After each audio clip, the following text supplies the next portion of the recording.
Mark Twain once said, if the first thing you do when you wake up in the morning is to eat a live frog, you'll have the satisfaction of knowing that's probably the worst thing that's going to happen to you today. I recently read Eat That Frog, 21 Great Ways to Stop Procrastinating and Get More Done in Less Time by Brian Tracy. Stick around and I'll tell you all about it. So the main concept is easy.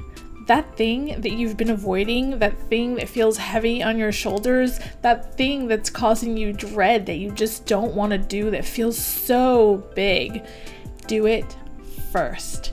Do it first, get it out of the way, stop thinking about it, stop letting it be such a burden on you, and just do it.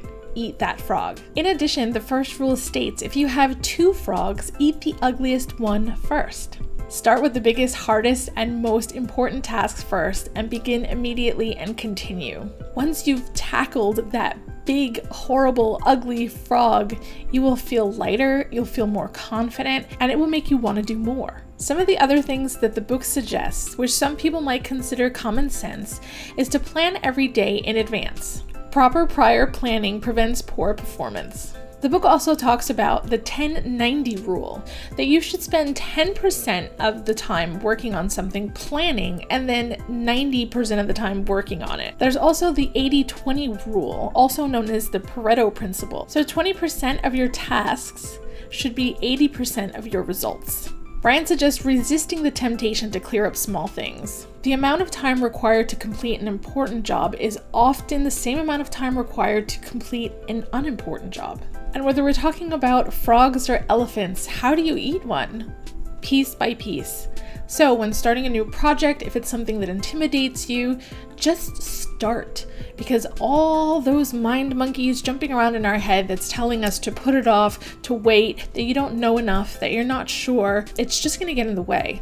So piece by piece, do one thing, whether it's opening up the file and naming it so that you can save it, just creating that document, just starting the process, things will slowly fall into place. There's also a whole section on technology, and I know this is something that a lot of people struggle with, including myself.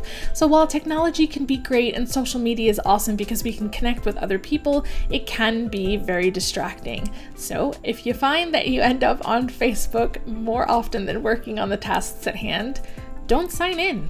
Don't open that browser. Don't log into Facebook. I have coworkers who actually use applications that block you from certain websites while you're working on things. And if that's something that's necessary for you, then, don't hesitate to download and utilize it.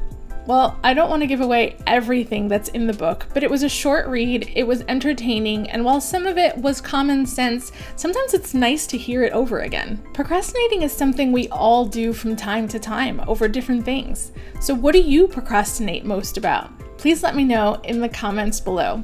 If you enjoyed this video, go ahead and like and subscribe. So whatever you have going on in your life, hopefully you can wake up tomorrow and eat that frog. Good luck.